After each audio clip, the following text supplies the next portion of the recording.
Hello बच्चों, चलिए इस प्रश्न को देखते हैं। दो वेक्टर ए वेक्टर व बी वेक्टर जिनका परिमाण समान है परस्पर लंबवत है। वेक्टर आरेख बनाकर सिद्ध कीजिए उनका योग वेक्टर ए धन बी तथा अंतर वेक्टर ए ऋण बी परिमाण में समान तथा परस्पर लंबवत होंगे। तो चलिए बच्चों, इस प्रश्न में सर्वप्रथम हम मुख्य अवधारणा पर चर्चा करते हैं। और बच्चों यहाँ पर हमें दो सदिश दिए, एक सदिश दे दिया ए और दूसरा सदिश हमें क्या दे दिया, बी दे दिया। और उनके परिमाण हमें यहाँ पर समान दिए गए हैं और कहा गया है दोनों परस्पर लंबवत हैं। तो बच्चों यहाँ पर हम क्या करते हैं, इनका निर्माण करके देखते हैं कि हमारे पास क्या हो रहा है। तो बच्चों हमारे पास यहाँ पर दो सदिश है, एक सदिश हो गया ए और दूसरा सदिश हमारे पास क्या है बच्चों, बी है। तो एक सदिश तो ले लिया बच्चों मैंने ये ए और दूसरा सदिश क्या है बच्चों, बी है।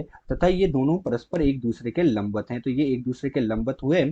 तो बच्चों अब ये जब दोनों एक दूसरे के लंबवत हैं तो माना इनका परिणामी क्या है, हमारे पास आर है। तो इनका परिणामी हमारे पास बच्चों क्या हो गया, आर जो है हमने इसका परिणामी मान लिया है। बच्चों दोनों सदिशों के बीच जो कोण है वो 90 है, उसको हम बच्चों थीटा बोल देते हैं। थीटा इनके बीच का कोण है।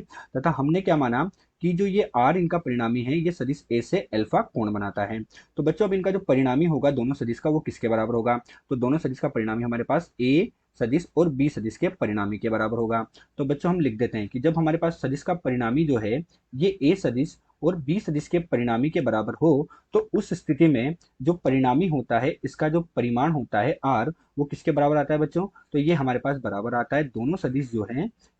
सदिश ए जो है इसका परिमाण है तो ए, बी है तो बी का वर्ग, दो गुणा ए गुणा बी कोस थीटा से बच्चों हम इसको लिखते हैं। तो दो गुणा ए गुणा बी कोस थीटा के बराबर होता है। बच्चों अब यहाँ पर हम दूसरी स्थिति देखते हैं। ये सदिश बच्चों हमारे पास क्या है, बी है। तो ये सदिश बी है और ये सदिश ए है। तो बच्चों ऋणात्मक बी सदिश कहाँ होगा, तो जो बच्चों ऋणात्मक बी सदिश होगा वो कुछ इस तरह से होगा। तो ये हमारे पास होगा ऋणात्मक बी सदिश। अब बच्चों ये ऋणात्मक बी सदिश है तो इसका परिणामी हमारे पास कितना होगा, तो हमने मान लिया इसका परिणामी हमारे पास क्या है, पी है। और पी का मान किसके बराबर बच्चों, ए सदिश और बी सदिश के ऋणात्मक के बराबर है। तो दोनों सदिश के ऋणात्मक के बराबर है। माना ये कितना कोण बनाता है, ये भी जो है सदिश ए से इनका परिणामी अल्फा कोण बनाता है। तो जब बच्चों हमारे पास पी जो है ये क्या होगा, सदिश ए और सदिश बी दोनों के ऋण के बराबर होगा। तो उस स्थिति में जो परिणामी p है इस परिणामी p का परिमाण बच्चों हम लिखेंगे। तो इस परिणामी का परिमाण हमारे पास किसके बराबर हो जाएगा बच्चों, इस स्थिति में हमारे पास बराबर हो जाएगा a का वर्ग और हमारे पास b का वर्ग और ऋण में हो जाएगा बच्चों दो ए बी कोस थीटा के बराबर हो जाएगा।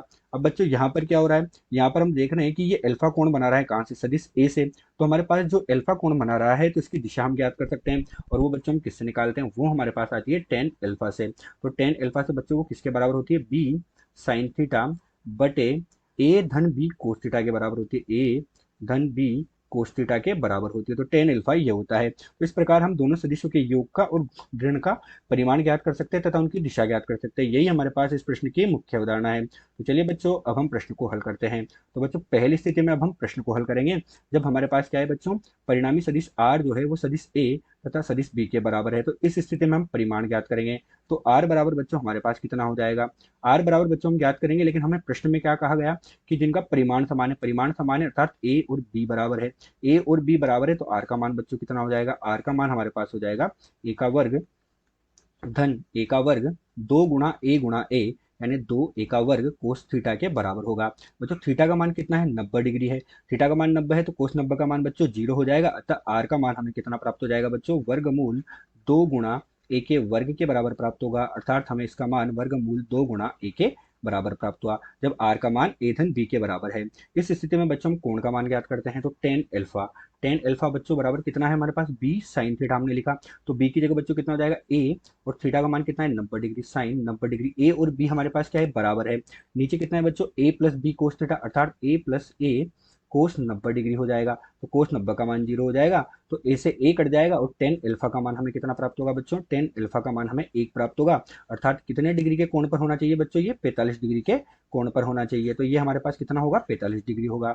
अब हम दूसरी स्थिति पर चर्चा करते हैं। जब हमारे पास बच्चों P है और P का मान कितना है हमारे पास, सदिश A ऋण सदिश B के बराबर है। इस स्थिति में बच्चों हमारे पास इस स्थिति में भी A B के बराबर है और थीटा कितना है बच्चों, वही 90 डिग्री है।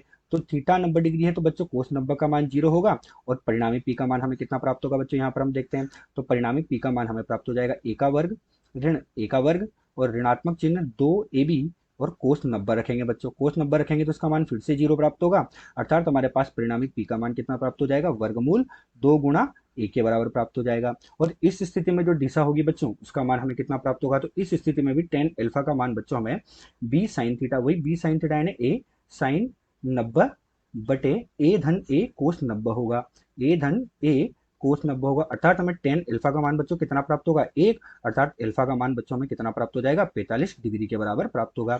अतः इस प्रश्न में बच्चों में अल्फा का मान तो दोनों स्थितियों में 45 डिग्री तथा जो इनका परिमाण है वो √2a और √2a के बराबर प्राप्त हुआ। तो बच्चों हम आरेख बनाकर देखते हैं। अब आरेख बनाकर हम देखेंगे कि हमें a धन b और a ऋण b कैसा प्राप्त हो रहा है। तो बच्चों यहाँ पर हम आरेख बना देते हैं। ये हमारे पास बच्चों हम इनके आरेख का निर्माण कर रहे हैं। तो ये हमारे पास बच्चों क्या है, सदिश a है और एक सदिश b है। तो ये सदिश तो a हो गया बच्चों, है ना, ये सदिश हमारे पास b हो गया और ये सदिश हमारे पास जो है नीचे ये हमारे पास बच्चों ऋणात्मक b हो गया।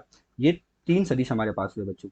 इन दोनों के बीच में जो परिणामी होगा वो हमारे पास कितना होगा, r होगा। तो इन दोनों का परिणामी r हो गया बच्चों, वो किसके बराबर है, a ऋण b, और इन दोनों का परिणामी हमारे पास किसके बराबर है, p के बराबर है।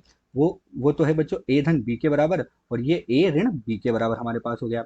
और इन दोनों के बीच बनने वाला कोण बच्चों कितना होगा, 45 डिग्री और 45 डिग्री। जब दोनों के बीच 45 बन रहा है बच्चों तो कुल कोण कितना हो गया, 90 डिग्री के बराबर हो गया। अतः हम क्या कहेंगे कि a धन b और a ऋण b दोनों जो है ये एक दूसरे के क्या हो रहे हैं बच्चों, लंबवत हो रहे हैं। जैसा प्रश्न में कहा गया कि इनका योग वेक्टर a धन b तथा a ऋण b जो है परिमाण में समान तथा परस्पर लंबवत है। तो ये परिमाण में समान है तथा परस्पर लंबवत है। तो हम लिखेंगे बच्चों उत्तर में a धन b वो परिमाण में समान कैसे हो रहे हैं बच्चों, परिमाण में समान व लंबवत हैं।